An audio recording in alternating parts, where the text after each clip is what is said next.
আজকে আপনাদের জন্য নিয়ে এসেছি ট্রেডিশনাল একটি রান্নার রেসিপি। আসসালামু আলাইকুম দর্শক। আজকে আমি আপনাদেরকে রান্না করে দেখাবো বাঙালির ঐতিহ্যবাহী একটি রান্না মুড়িঘণ্ট। আমি চেষ্টা করেছি একটু ভিন্নভাবে রান্নাটি করে দেখানোর জন্য। তো চলুন ভিউয়ার্স, আমরা আমাদের মূল রান্নাতে চলে যাই।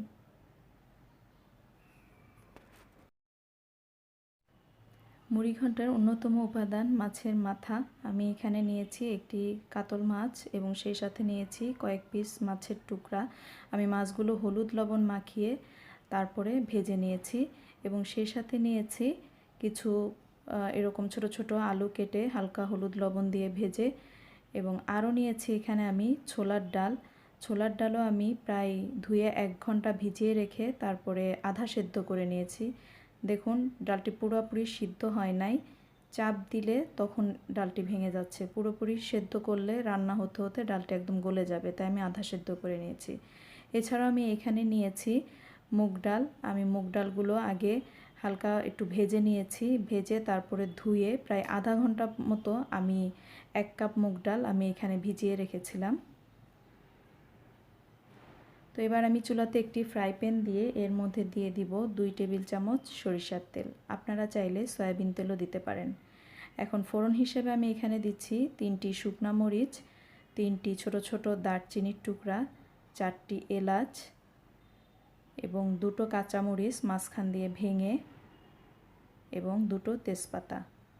এখন এগুলো কিছুক্ষণ গরম তেলের মধ্যে ভেজে নিতে হবে।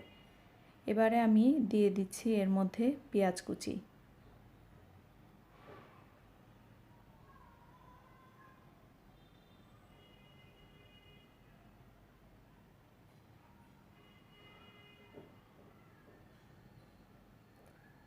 আমি এখানে হাফ কাপ পেঁয়াজ কুচি ব্যবহার করেছি।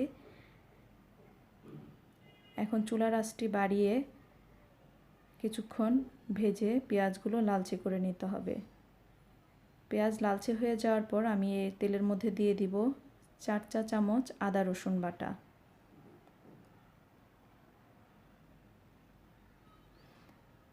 এখন তেলের মধ্যে কিছুক্ষণ মশলাগুলো ভাজতে হবে। এই পর্যায়ে দিয়ে দিব সামান্য একটু পানি, যাতে করে মশলাগুলো পুড়ে না যায়। এখন কিছুক্ষণ ভাজার পরে আমি দিয়ে দিব হাফ চা চামচ হলুদের গুঁড়া এবং সামান্য একটু মরিচের গুঁড়া। আমি কালারের জন্য মরিচের গুঁড়া দিয়েছি, আপনারা চাইলে মরিচের গুঁড়া বাদ দিতে পারেন। আমি কাঁচা মরিচই এখানে বেশি ব্যবহার করব। আরও দিয়ে দিলাম 1 চা চামচ জিরার গুঁড়া।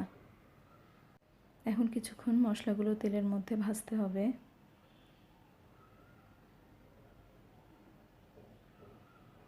আবারও দিয়ে দেব সামান্য একটু পানি। আমি এখানে গরম পানি ব্যবহার করেছি। এবারে দিয়ে দেব ভেজানো মুগ ডালগুলো। এখন মুগ ডাল মশলার সাথে ভালো করে নেড়েচেড়ে কিছুক্ষণ কষাতে হবে। এই পর্যায়ে দিয়ে দিলাম সামান্য একটু লবণ।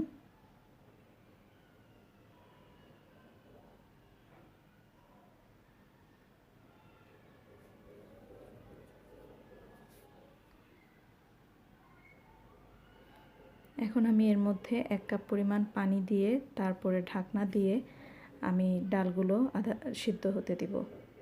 বেশ কিছুক্ষণ পরে ডাল যখন আধা সিদ্ধ হয়ে গেছে, এর মধ্যে আমি দিয়ে দিব আগে থেকে সেদ্ধ করা ছোলার ডাল, আলুর টুকরা,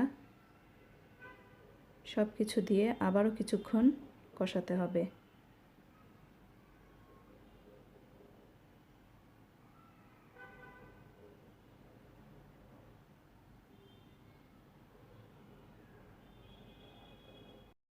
আরও 1 কাপ পানি দিয়ে কিছুক্ষণ ঢেকে রাখার পরে ডালগুলো মোটামুটি সেদ্ধ হয়ে যাবে। দেখুন, ডালগুলো এখন একদম পারফেক্ট সেদ্ধ হয়ে গেছে। এখন আমি এর মধ্যে দিয়ে দিব মাছের মাথার টুকরাগুলো।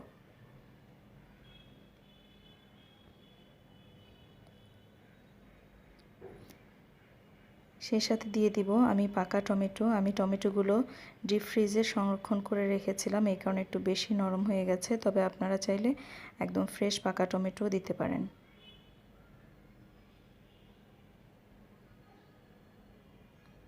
এখন সমস্ত উপকরণ হালকা হাতে একটু ভালোভাবে নেড়েচেড়ে মিশিয়ে নিতে হবে। এবার আমি এর মধ্যে দিয়ে দিব 1 চা চামচ লবণ। আমি এর আগে অল্প অল্প লবণ দিয়েছিলাম, তো লবণটা আপনারা একটু আপনাদের স্বাদ মতো বুঝে দিবেন। আরও দিয়ে দিলাম 2 কাপ গরম পানি। এখন আমি একটি ঢাকনা দিয়ে ঢেকে চুলার আঁচটি বাড়িয়ে কিছুক্ষণের জন্য রান্না হতে দেব। বেশ কিছুক্ষণ পরে দেখুন রান্না প্রায় হয়ে গেছে। আমি ঝোল এরকমই রাখবো। আপনারা যদি আরেকটু ঝোল চান তাহলে আরেকটু ঝোল রাখতে পারেন। তো এবার আমি এর মধ্যে দিয়ে দিব কিছু ধনেপাতা এবং কাঁচামরিচ মাঝখান দিয়ে চিড়ে আমি এর মধ্যে দিয়ে দিব। আর একেবারে শেষে আমি এর মধ্যে দিয়ে দিব 1 চা চামচ ঘি।